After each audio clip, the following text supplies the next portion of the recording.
Hey everybody, this is Cody 922 here. Welcome to Cody Talks Fandom, episode number 34. This is going to be the next in the series of Fanon Interpretations.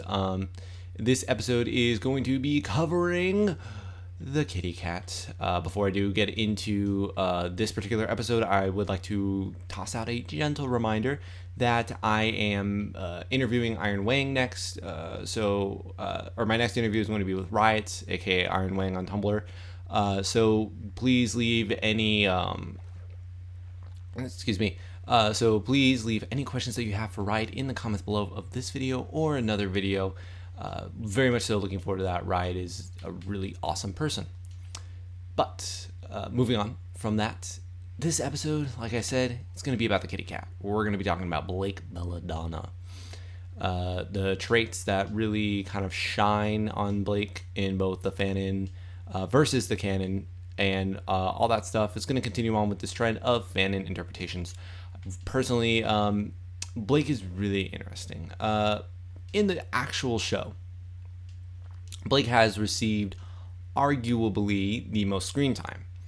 I say arguably because really neither her, Weiss is the only one that I can really think of directly contending, because Weiss has never really been off screen to maximization, with the exception of, I think, the first Jean arc. It's really the only time that we've seen Weiss take a back seat.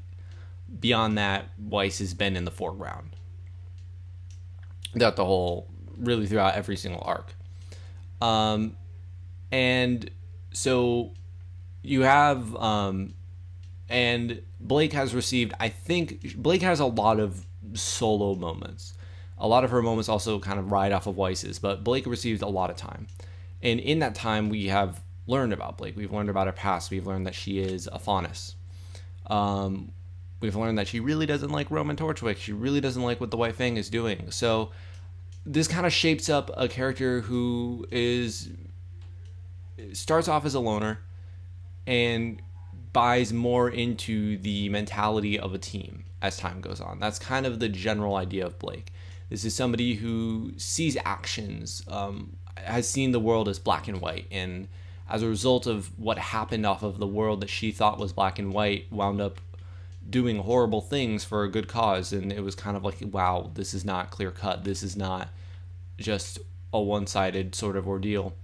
And this is a character who has learned through harsh actions, and as a result kind of feels as an outcast in there. And that is true in the canon, and widely that seems to be kind of the idea in the Fanon as well, which is really, really interesting part about Blake, is the fact that within content created, Blake, a lot of times, Blake can be portrayed as somebody who has learned already, who's like already accepted things and stuff.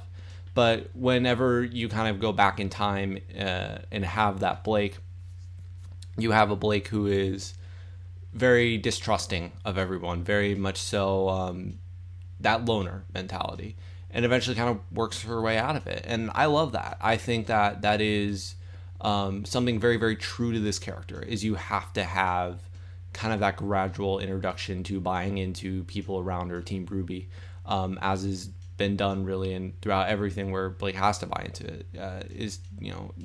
She's not an easy sell anymore. She doesn't believe anyone or anything that they say until they prove it to her, until they prove it otherwise. And I just love that version of Blake. I wonder if I've done that at any other point in time in this episode.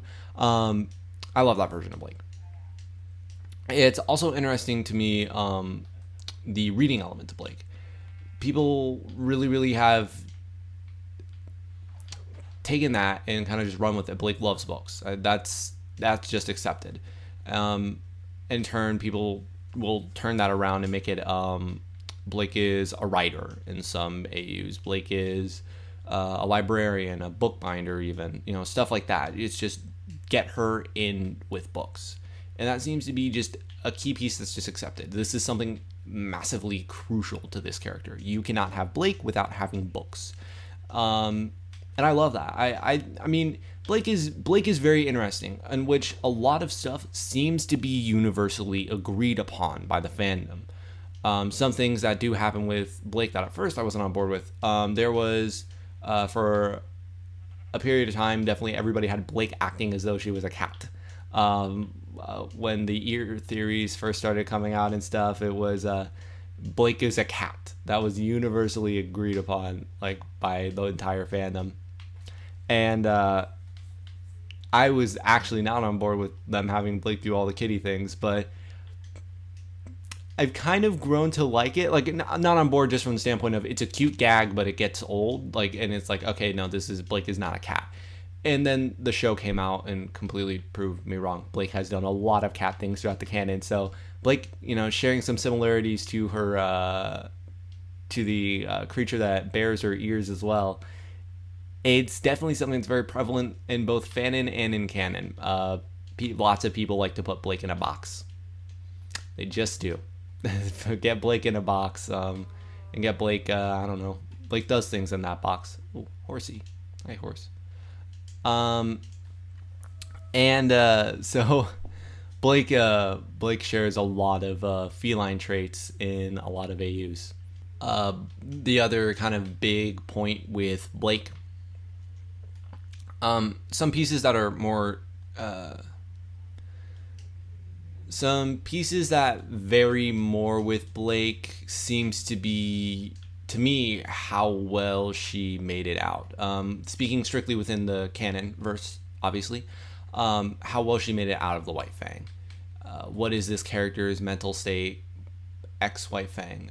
What does she think of her past and stuff? Like, how does she handle things moving forward now? And I've seen some people that is just like, Blake is cold, she doesn't give a shit anymore, she is straight up just like, she's having none of it. And I've seen some people make it so that Blake is really, really easy to prey upon as well, very very susceptible to things like that.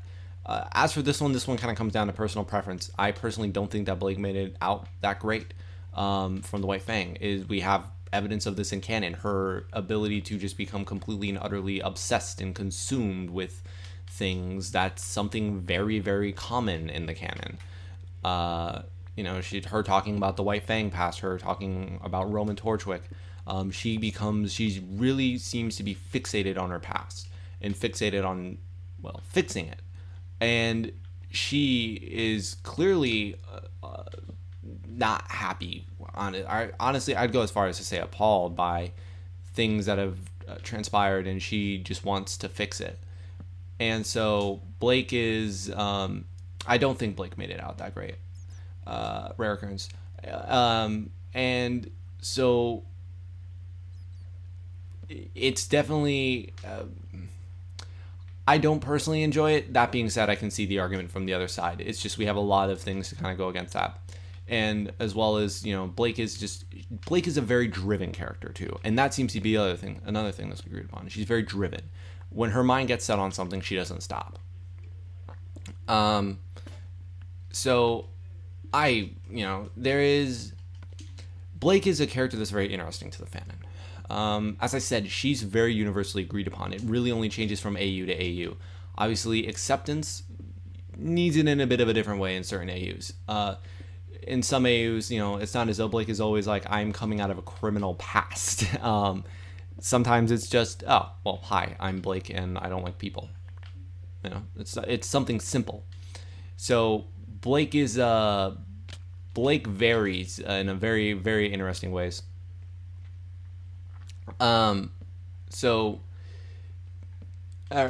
But really kind of this general idea though of like Blake is just this loner character, and she really doesn't trust many people right off the bat. She is very cold, very calculated. She doesn't like Weiss initially, and then depending on what story you're reading, either they become friends or they become frick-frack buddies. But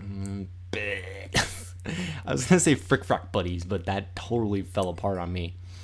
So Blake is very interesting from that standpoint. One of the only characters that I think has a very clear and concise identity within the fanon that we've actually seen a fair amount from in the show.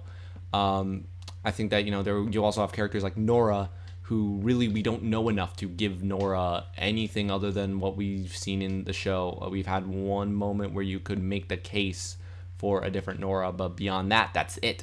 I mean, it's like bubblegum, happy cotton candy, and then beyond that, it's like, all right, it's we have the one line, practice what you teach. Fuck, I am on point with my English today. But Blake, we've seen a good amount from Blake. As I've said, I think that you could argue that Blake has had the most screen time. I don't know minute per minute, but that Blake has been on screen the most developing since the start of the show. I think that the only person that you can counter that with is Weiss. I think that by and far those two have received the most screen time on the show. So Blake is a very interesting character from that standpoint of, we have a lot for Blake, and we've taken that in the same direction, in the same general direction. Yes, there are still some things that vary with Blake, as I pointed out, but a lot of it does seem to be based around her past. And if you remove the criminal element of things, it's very, very similar. It's very, very hard to kind of get out of that form. That being said, looking to people who really take this Blake, I think that Blake, above everybody else, has some of the more memorable cosplayers associated with her for some reason. I can think of a couple right off the top of my head, and I'd have to I'd have to consult something. You have people that I'm just gonna toss out into the fray. You do have GJ cosplay, good job cosplay, I guess. I don't know. In there does have very good Blake Spade King Caius as well. A more well-known Blake, I think, on that end. Rio from... Oh, wait. I fucked up the names. I literally did it immediately. I was so worried I was going to do that throughout the whole interview, and then I got it down, and then I did it. Okay, Allie from Ask It and Tits as well. Blake has a lot of really memorable cosplayers. And I don't really know why that is. It's just there's just a couple that really stick out in my mind. If you wanted me to name all of them, I couldn't, just because it's like a lot of them have been pictures that I've seen in passing, which is why I wrote down the list of people, just like so I could have some form of reference. So I mean, Blake is just like, yeah, I've got cool people associated with cosplaying. Artistry wise, you have people like Dash. Obviously, Dash is incredibly good. Funblade and Kuma. I think that for any one of the main RWBY... diamonds. Any one of the main RWBY cast, I think that it's very difficult achievement to not include to not include Funblade and Kuma, just from what they did in the future and henceforward AU. Two absolutely spectacular AUs. So, and really, really did a great job with the main RWBY cast.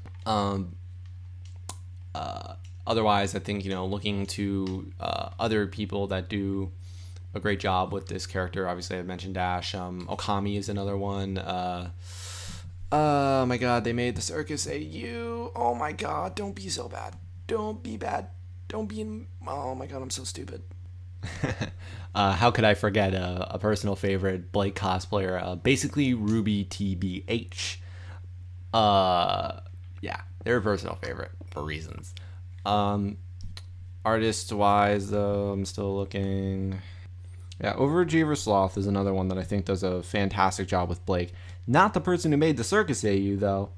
And if I can not be bad... Yeah, it was Noxie Pep. Oh my god, I cannot believe I cannot think of Nox, but Nox does a fantastic job. Another really good person that comes to mind in all but the name when I think of Blake art.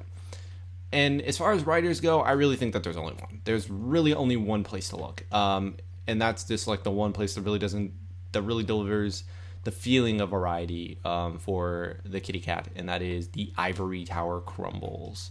Ivory does an amazing Blake. one that you can have be. But what the fuck?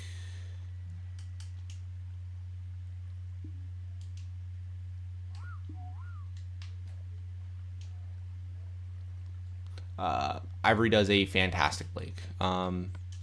One that can be put in with pretty much one that stands above the rest. I cannot think of anybody else that does that good of a job with Blake. And that's really just there's something about it. There's no real way to describe it. You just have to read it. There are definitely people who can do a good job with Blake, a lot of them, but it's kind of the one that stands out is RWBY. So go read RWBY stuff. I will always be a proponent of that. Just go read RWBY stuff. Just enjoy. Really though, speaking beyond that, the other part of this is shipping. Besides just the people that do a great job shipping, what are the big Blake ships? It's Monochrome, Bumblebee, obviously are 1 and 2. Beyond that, you can make a bit of a case for third, or a bit more of a case for third. There's Pura, or the other name I've seen for it is Pussy Magnet, which makes me laugh.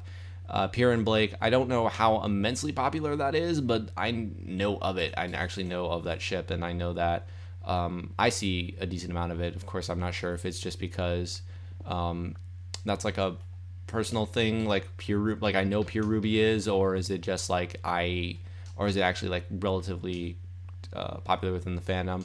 Ladybug is another one that you can really make a case for as being somewhat popular. I've personally seen a decent amount of Blake Jean, and I don't understand that one as much. Not Black Sun, because there's reasons why you should not call it that name. Eclipse, Wudana, whatever you want to call it, the ship of a million names of Blake X Sun. You can also, I know that there's a good amount there. Trying to think of what else is. There's one more, and I know it, and I know it, and I can't think of what it is.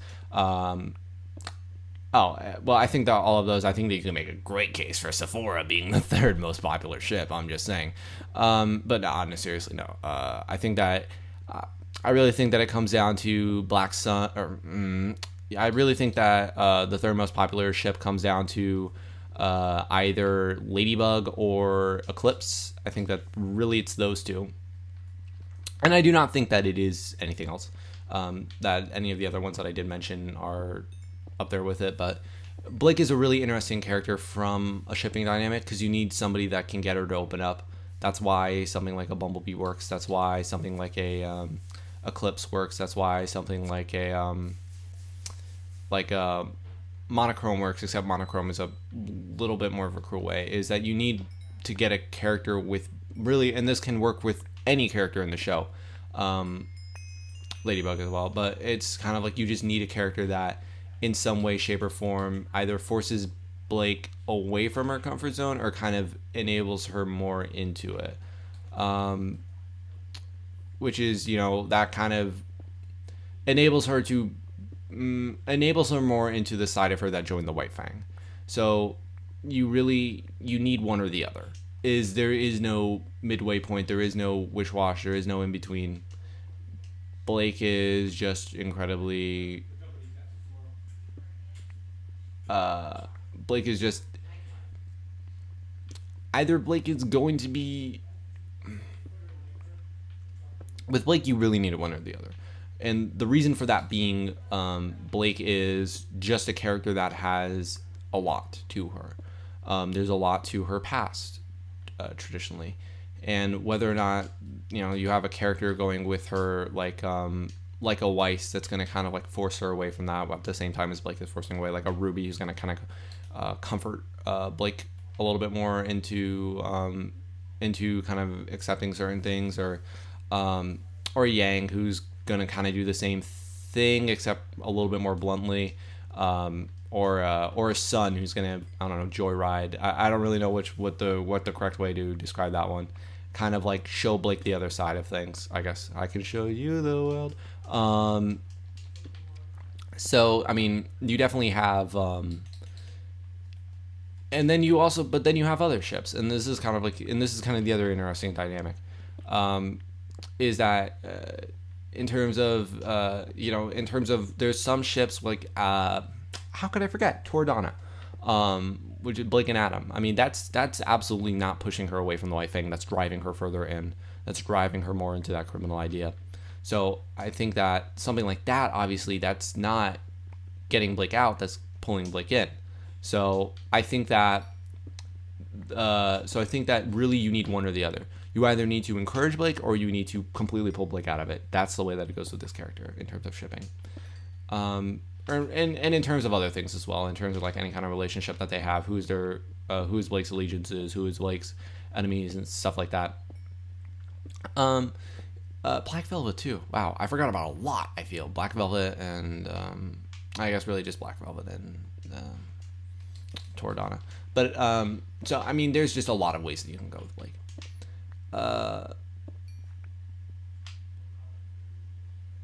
Really, kind of in conclusion, Blake is a rare character because she is universally agreed upon by the fandom in a lot of ways.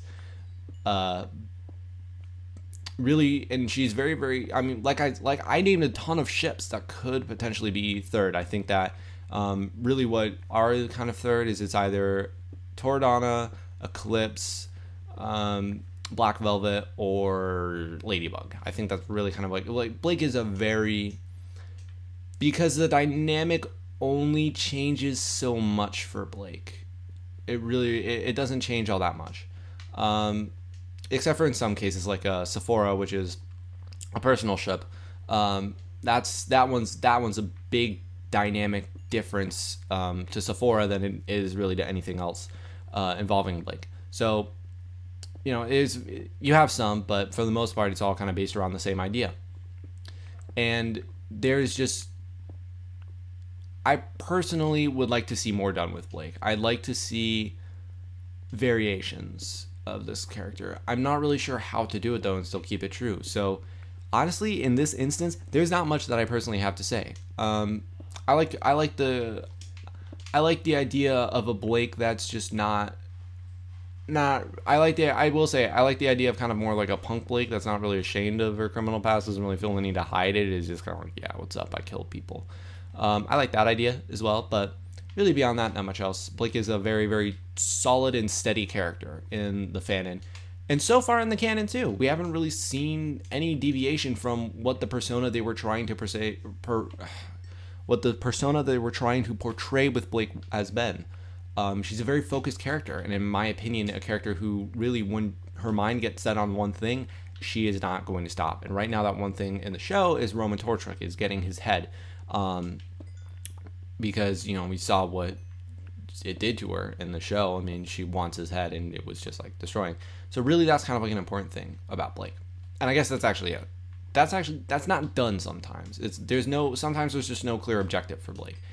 Really, Blake is a very straightforward character from the standpoint, or a very, not straightforward, that makes it sound as though she's a simple character.